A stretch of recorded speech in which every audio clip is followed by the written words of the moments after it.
Hello dear learners, मैं अमित एक बार फिर से आप सभी का स्वागत करता हूं हमारे इस यूट्यूब चैनल पे। आज हम लोग देखेंगे सीरीज एलसीआर सर्किट। हमने लास्ट क्लास में देखा कि अगर इंडक्टर कनेक्टेड हो एसी सोर्स से, कैपेसिटर कनेक्टेड हो एसी सोर्स से और रजिस्टर कनेक्टेड है एसी सोर्स से, तो उसका करंट का एक्सप्रेशन और वोल्टेज का एक्सप्रेशन क्या बनेगा। साथ ही साथ फेजर डायग्राम और वेवफॉर्म भी हम लोग कंप्लीट कर लिए। अब हम लोग को अब देखना है कि अगर तीनों एक साथ कनेक्टेड हो, ठीक है, एसी सोर्स के अक्रॉस इंडक्टर भी है, कैपेसिटर भी है और रेजिस्टर भी है, तीनों अगर एक साथ कनेक्टेड है तो उस केस में करंट क्या होगा। जैसे हम लोग चैप्टर 3 में पढ़े थे, तीन रेजिस्टर का इक्विवेलेंट रेजिस्टेंस। यहाँ से ऑब्जर्व करते हैं तो क्या दिखता है, इक्विवेलेंट रेजिस्टेंस दिखता है ना। क्या होता था, अगर तीन रेजिस्टर होता तो R1 R2 R3, तो यहाँ पे क्या लिखते थे, RS अगर सीरीज में तो क्या लिखते थे, R1 plus R2 plus R3। उसी तरह यहाँ पर ऑब्जर्व करना है, क्योंकि ये डीसी नहीं है। एसी में बिहेवियर हम लोग देख रहे हैं, वेक्टर टाइप से स्टडी कर रहे हैं, फेजर बना करके स्टडी कर रहे हैं। तो चलो देखते हैं सीरीज एलसीआर सर्किट। तो यहाँ पे तीन कॉम्पोनेंट लिए हैं, एल, सी और आर, और एक एसी सोर्स ले लिए हैं, E is equal to E naught sine omega t. तो मान लो सप्लाई जैसे ऑन किया तो करंट का भी फ्लो स्टार्ट हो जाएगा, ठीक है। चलो देखो, यहाँ लिखते भी चलना और सुनते भी चलो। जैसे एल जो है सो inductor,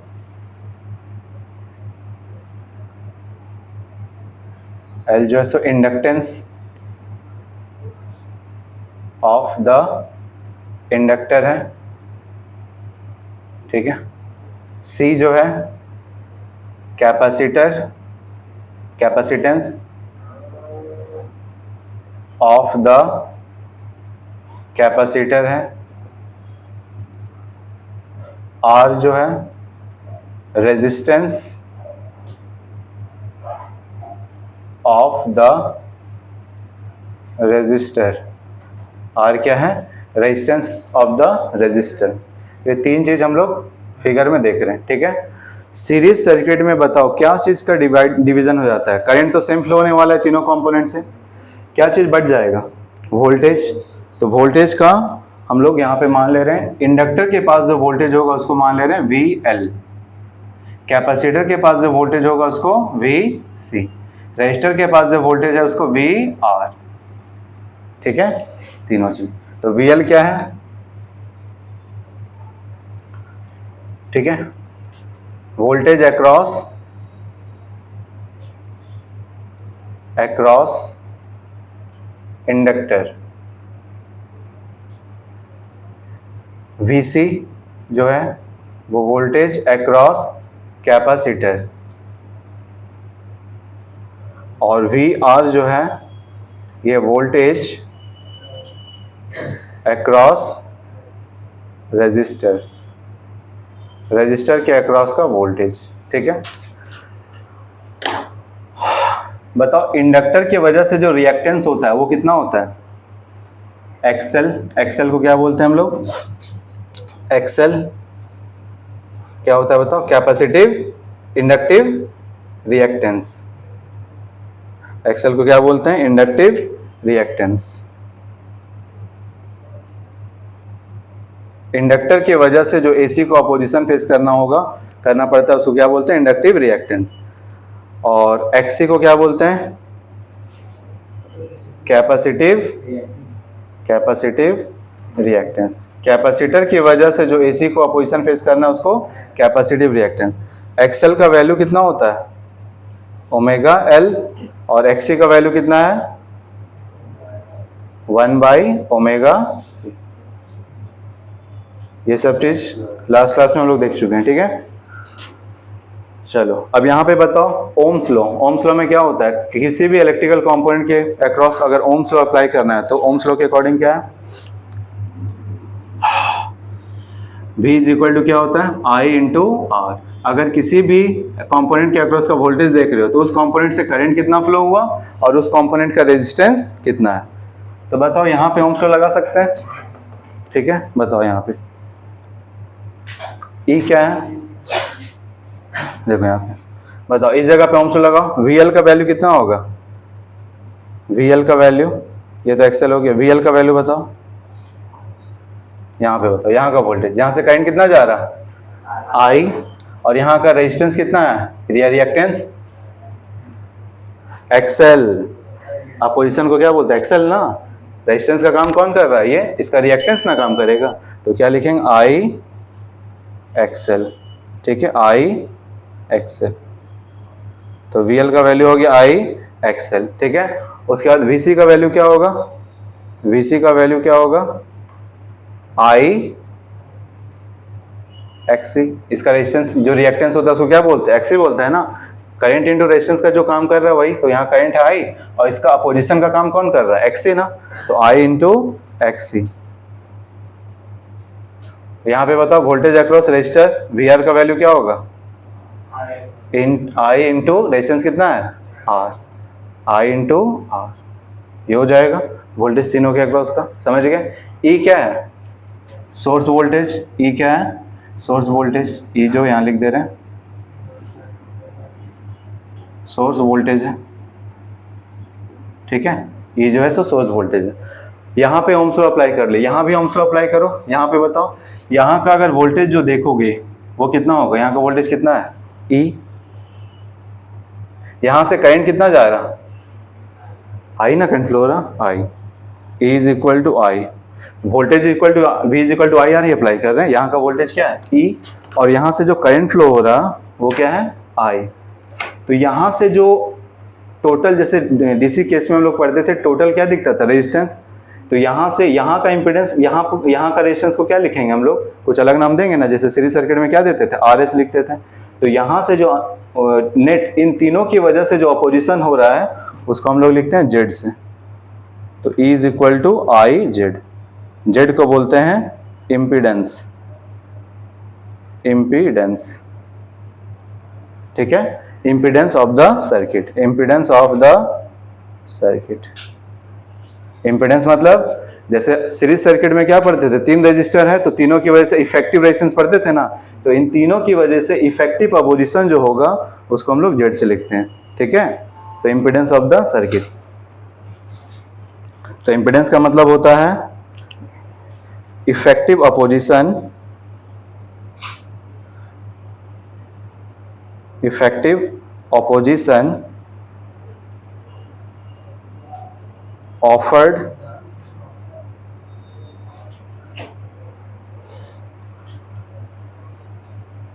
to the flow of AC, effective opposition offered to the flow of AC by an LCR circuit, LCR circuit।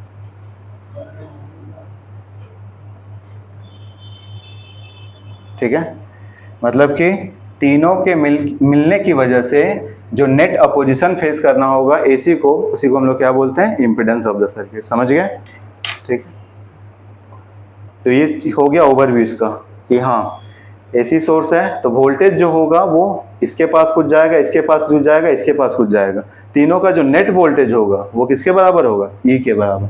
Current क्या जाएगा, सेम जाएगा, ठीक है। VL का वैल्यू हो गया आई एक्सएल, VC का वैल्यू हो गया आई एक्सी, और VR का वैल्यू हो गया आई आर, और E इज इक्वल टू क्या हो गया, आई जेड। समझ गए। चलो अब फेजर डायग्राम देखते हैं। गाय भैंस भी बैठा है क्या, फेजर डायग्राम।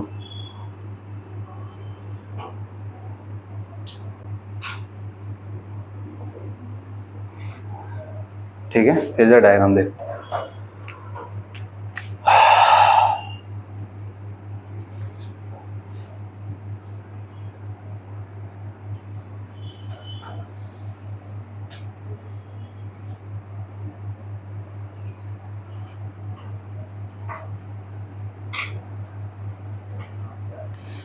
फेजर डायग्राम जब बना रहे हैं तो हम अपने से एक चीज एज्यूम कर रहे हैं, एज्यूमिंग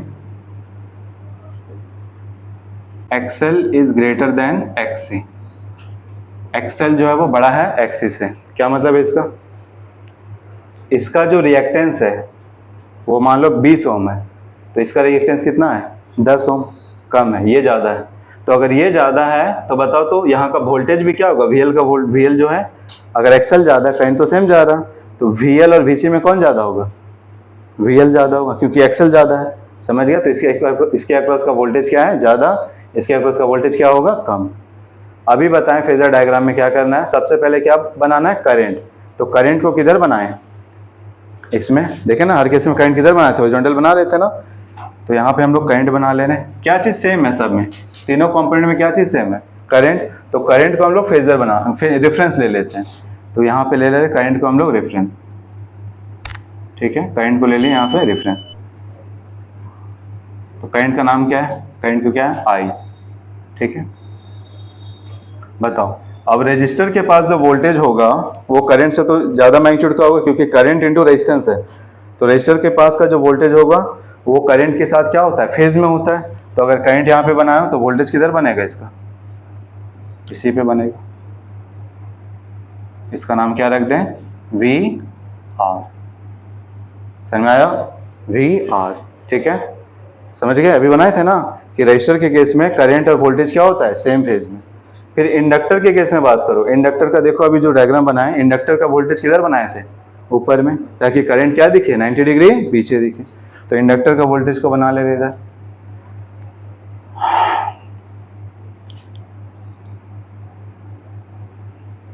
ठीक है, इंडक्टर का वोल्टेज को बना लिया। यहाँ नाम क्या है इंडक्टर का वोल्टेज का? V L. समझ गए? V L. फिर बताओ कैपेसिटर का वोल्टेज किधर बनाना है?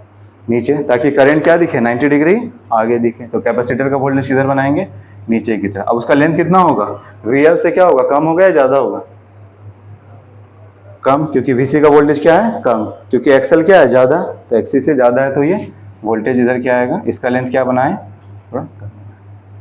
ठीक है, नाम रख दो यहाँ पे, ये 0, ये हो जाएगा वी सी। चलो इतना बनाओ जल्दी से।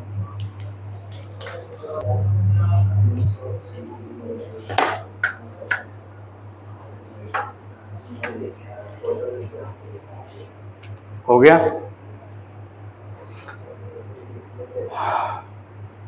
तो यहाँ तीनों को एक वेक्टर की तरह समझो। ठीक है, कितना वेक्टर दिख रहा? 3 वेक्टर दिख रहा, V L, V C, voltage का वेक्टर। ठीक है, और ये वी आर। तो 3 वेक्टर का रिजल्टेंट जाना है। तो रिजल्टेंट कितने वेक्टर का निकलता है? 2 वेक्टर का। तो 2 वेक्टर का रिजल्टेंट फाइंड कर लेते हैं पहले।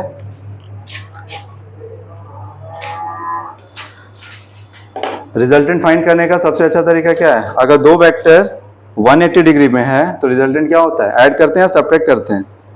सब्ट्रैक्ट। अगर 2 वेक्टर सेम डायरेक्शन में हो तो दोनों को क्या कर दिया जाता है? ऐड करते हैं। 2 वेक्टर अगर 90 डिग्री पे हो तो रिजल्टेंट कैसे निकालते हैं? पाइथागोरस थ्योरम से, मतलब पैरेललोग्राम लॉ जो है।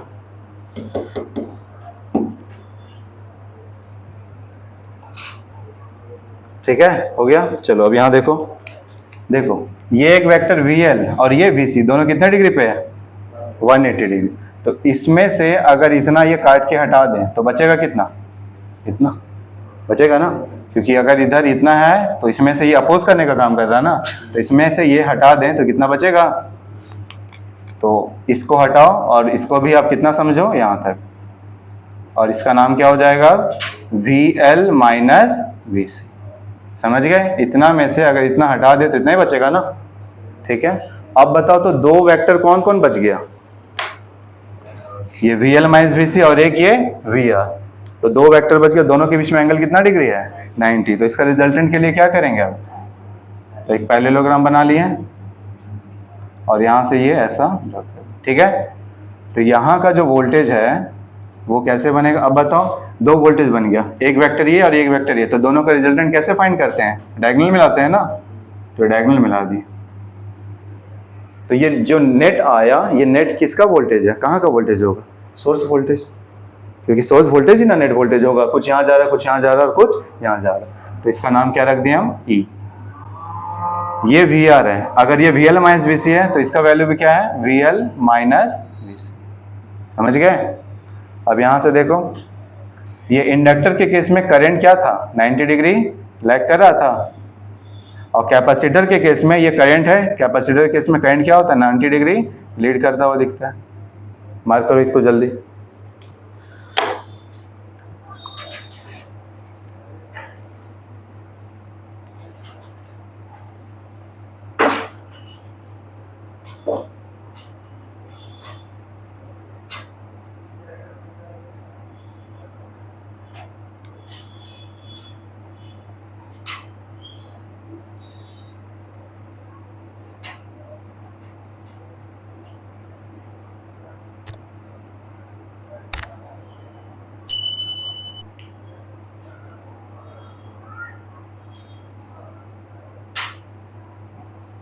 ठीक है, समझ गए यहाँ तक? चलो देखो, अब बताओ वोल्टेज, सप्लाई वोल्टेज और सप्लाई करंट कौन कौन है? ये सप्लाई वोल्टेज और ये सप्लाई करंट, दोनों के बीच में एंगल का कितना अंतर हुआ? यही ना अंतर है, ठीक है। तो ये एंगल को हम लोग क्या मान लेते हैं? फाई बोलते हैं, ठीक है, इसको बोलते हैं फाई। समझ गए? वोल्टेज और करंट के एंगल। तो बताओ इस बार करंट क्या हो रहा है? वोल्टेज से आगे चल रहा है, लैग कर रहा है, लीड कर रहा है? सप्लाई वोल्टेज ये है और करंट क्या है? ये है। तो करंट क्या हो रहा? लैग ही ना कर रहा। लैग किस केस में करता था? इंडक्टर के केस में कि कैपेसिटर के केस में कि रजिस्टर के केस में? इंडक्टर के केस में लैग करता था। अब प्योर इंडक्टर होता था, सिर्फ और सिर्फ इंडक्टर होता था, तो कितना डिग्री से लैग करता था? 90 डिग्री से लैग करता था। यहाँ पे बताओ प्योर इंडक्टर है क्या? तीनों चीज है। अब तीनों में जो डोमिनेटिंग होगा तो सर्किट का कैरेक्टर भी कैसा होगा? वैसा ही हो जाएगा। तो डोमिनेटिंग हम लोग पहले से क्या मान के रखे हैं? एक्सेल बड़ा। तो एक्सेल बड़ा मतलब इंडक्टर वाला नेचर। तो इंडक्टर का नेचर क्या होता है कि करंट को पीछे रखना। तो करंट को पीछे ही रखा, लेकिन क्या 90 डिग्री रख पाएगा? अकेला है अभी क्या?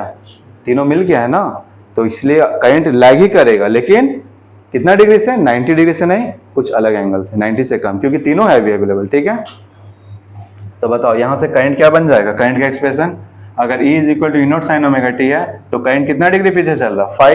तो करंट का एक्सप्रेशन क्या हो जाएगा यहाँ से? I = I0 sin omega t minus lag कर रहा है ना, तो कितना? फाई। ये हो गया करंट का एक्सप्रेशन। π/2 नहीं लिखे हैं, क्यों? क्योंकि π/2 नहीं है, फाई एंगल से लैग कर रहा करंट। समझ गए? एरो इधर दे दो। समझ गए?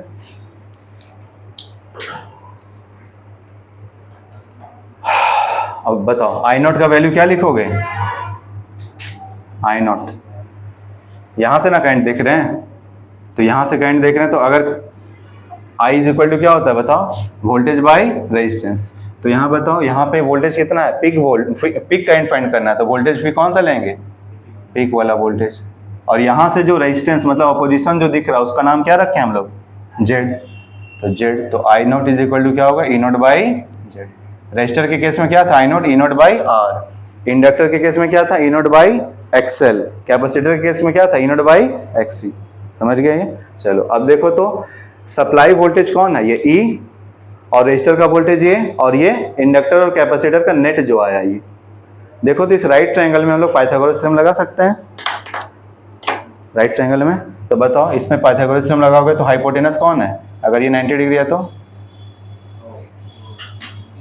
ये हाइपोटेनस है। क्या लिखेंगे? E का स्क्वायर = इसका VR का स्क्वायर प्लस इसको क्या लिखेंगे? VL - VC का स्क्वायर। ठीक है, समझ गया? E का स्क्वायर = VR का स्क्वायर प्लस VL - VC का स्क्वायर। और क्या लिख सकते हैं बताओ इसको? E = स्क्वायर है, इधर भेज देंगे क्या होगा? √VR का स्क्वायर प्लस VL - VC का स्क्वायर। समझ गए? तो ये हो गया नेट वोल्टेज निकालने का फॉर्मूला। समझ गए? तो E क्या होता है? यहाँ का वोल्टेज जो होगा वो क्या होगा? रजिस्टर का जो वोल्टेज है उसका स्क्वायर प्लस इंडक्टर का जो वोल्टेज है माइनस कैपेसिटर का वोल्टेज है होल स्क्वायर। तो ये होगा मेन फॉर्मूला वोल्टेज जानने का। समझ में आया? ठीक है, चलिए जल्दी लिखो इसको। जल्दी हो गया? चलो अब देखो इसमें देखो यहाँ पे E स्क्वायर = क्या है? VR square plus VL - VC का स्क्वायर। वोल्टेज तो जान गए, नेट वोल्टेज का क्या फॉर्मूला है? यहाँ पे जानना है कि नेट जो अपोजिशन होगा मतलब Z का वैल्यू क्या आएगा। ठीक है, जैसे सीरीज केस में क्या था? RS = R1 + R2 + R3। यहाँ पे ये नहीं होगा कि XL + XC + R, ये नहीं होने वाला। ठीक है, चलो बताओ E की जगह क्या लिख सकते हैं? E की जगह क्या लिख सकते हैं? देखो IZ लिख सकते हैं, तो क्या हो जाएगा? IZ का स्क्वायर। VR की जगह क्या लिख सकते हैं? IR, तो ये है IR का स्क्वायर प्लस VL की जगह क्या लिख सकते हैं? IXL, और VC की जगह IXC, तो IXL - IXC। आज आदमी पढ़ा रहा है कि भैंस पढ़ा रहा है समझ में? ठीक है, I square Z square, noise दबा देना। ठीक है, I स्क्वायर R स्क्वायर कौन भैंस पे आया बैठ गया, ठीक है। देखो आई अगर बाहर कॉमन लेंगे तो बाहर क्या बैठा हुआ है, स्क्वायर, बाहर आई आएगा तो ऊपर से स्क्वायर भी तो हो जाएगा, क्या बच जाएगा, एक्सएल माइनस एक्सी का स्क्वायर। देखो तो तीनों के पास आई स्क्वायर है, यहाँ भी आई स्क्वायर है, यहाँ भी स्क्वायर है, क्या हो जाएगा, कैंसिल। 3 टर्म है ना, 2 टर्म इधर, एक कैंसिल, क्या बच जाएगा, Z square is equal to R square plus XL minus XC का होल स्क्वायर। तो यहां से z का फॉर्मूला क्या बन के आया, z is equal to under root में r का square plus XL minus XC का होल स्क्वायर। समझ गए, लिख लो। तो ये हो गया इम्पिडेंस।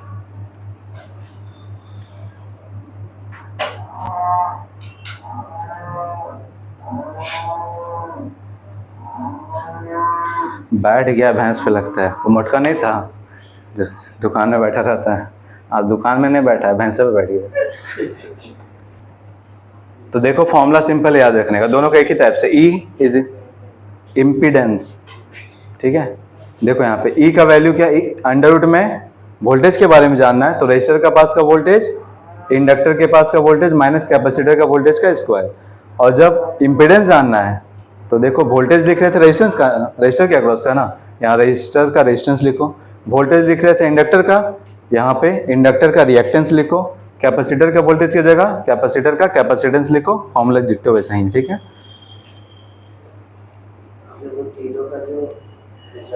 तीनों का हाँ रिजल्टेंट वोल्टेज यही सप्लाई के बराबर होगा ना, तो उसका ये फॉर्मूला होता है, ठीक है, समझ गए।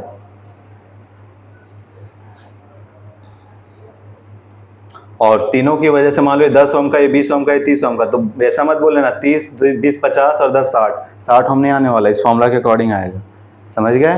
वो डीसी के केस में होता है वैसा, ठीक है। चलो आगे देखो, लिख लिया यहां तक।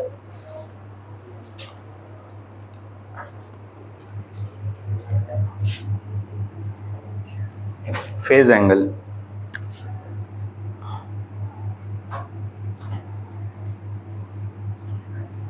फेज एंगल, ठीक है, फेज एंगल। तो फेज एंगल में देखो ये एंगल के बारे में बात करना है, वोल्टेज और करंट के बीच में कितना एंगल हुआ है, डिफरेंस कितना आया, 5 का ना। तो एंगल का बात करते हैं तो कौन सा ट्रिग्नोमेट्रिक रेशियो लेते हैं, 10, तो क्या लेंगे, 10 फाई, ठीक है, 10 फाई।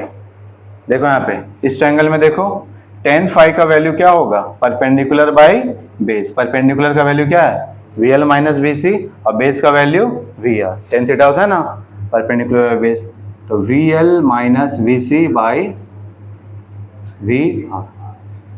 VL की जगह क्या लिख सकते हैं, IXL, और VC की जगह IXC, बाई में IR, न्यूमरेटर से I और डिनोमिनेटर से I कैंसिल कर देंगे, क्या हो जाएगा, XL माइनस XC बाई, तो याद रखना 10 फाई का वैल्यू क्या होता है, XL minus XC by R, ठीक है, लिखो।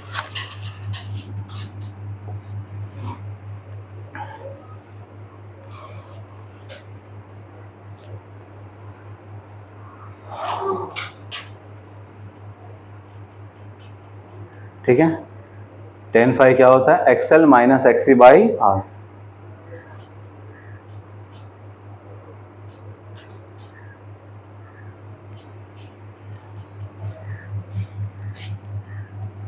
अब देखो कुछ केस होता है, case first, if XL is greater then XC, अगर XL ज्यादा है XC से तो उस केस में क्या आएगा बताओ, XL ज्यादा XC से, बताओ यहाँ पे अगर ये वैल्यू ज्यादा ये वैल्यू कम है तो बड़ा में से अगर छोटा घटाएंगे तो वैल्यू क्या आएगा, पॉजिटिव, तो यानी कि फाई का वैल्यू क्या आएगा, पॉजिटिव, ठीक है, फाई पॉजिटिव आएगा, तो फाई पॉजिटिव आया, ठीक है। तो देखो तो अगर XL बड़ा है XC से तो सर्किट का नेचर कैसा होगा, इंडक्टिव नेचर का कि कैपेसिटिव नेचर का, कौन बड़ा है, इंडक्टर वाला नेचर ज्यादा है ना, तो इस सर्किट को क्या बोलेंगे, इंडक्टिव नेचर का है,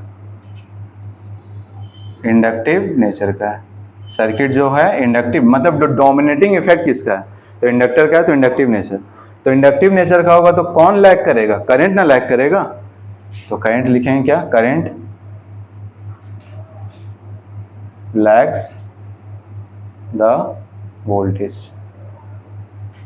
ठीक है, करंट लैग्स द वोल्टेज, या फिर करंट की जगह लिख दो I lags E by pi by 2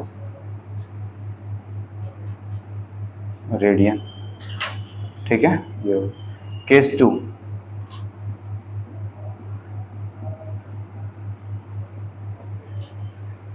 case 2, if XL is equal to XC, नहीं XL जो है वो छोटा है XC से, तो बताओ इस केस में अगर ये वैल्यू बड़ा हो गया और ये छोटा हो गया तो डिफरेंस क्या आएगा, नेगेटिव, तो फाई का वैल्यू क्या आ जाएगा, नेगेटिव। तो अगर XC बड़ा है मतलब कैपेसिटर वाला इफेक्ट ज़्यादा दिखेगा, तो सर्किट का नाम क्या बोलेंगे, किस नेचर का हो गया, कैपेसिटिव नेचर का है। तो कैपेसिटिव नेचर में क्या होगा, आई लीड्स, करंट क्या होगा, लीड करेगा, लीड्स ई वोल्टेज बाई, अच्छा पाई बाई 2 मत लिखना, पाई बाई 2 नहीं, अभी तो तीनों के वजह से है ना, ये लिखना, current lags the voltage, I leads E, current क्या होगा, लीड करेगा, पूरा लिख सकते हो, करंट लीड्स द वोल्टेज, ठीक है ना। अभी करंट पीछे आया, क्यों पीछे आया, क्योंकि हम लोग मान चुके थे एक्सेल बड़ा है, ठीक है।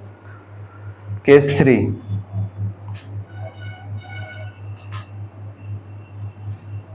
If XL is equal to XC, अगर XL XC के बराबर हो गया उस केस में बताओ फाई कितना आएगा, 0, क्योंकि वो 0 हो जाएगा, तो कितना डिग्री पे 0 आता है, 10, 0 डिग्री पे, तो फाई का वैल्यू क्या हो गया, 0 डिग्री। तो इस केस को बोलते हैं हम लोग resonance,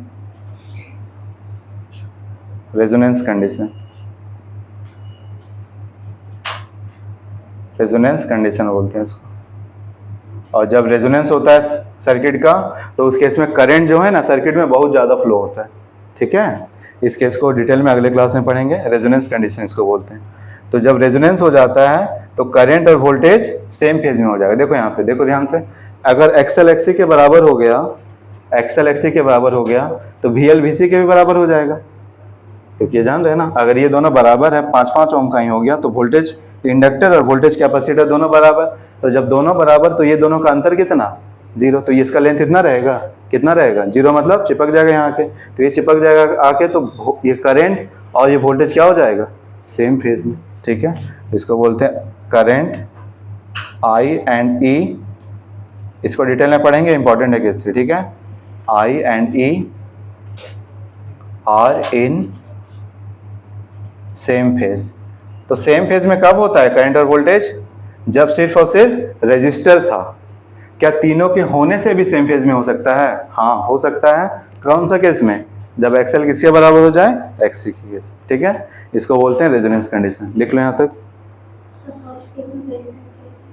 current lag, LAGS, lags, LAGS, lag means पीछे चलता है, लैग्स द वोल्टेज, ठीक है, I लैग्स E, इसमें भी वही है, current leads the voltage, current आगे चलेगा, ठीक है। और इसमें क्या है, रेजोनेंस कंडीशन में क्या होता है, करंट और वोल्टेज सेम फेज में होता है, ठीक है,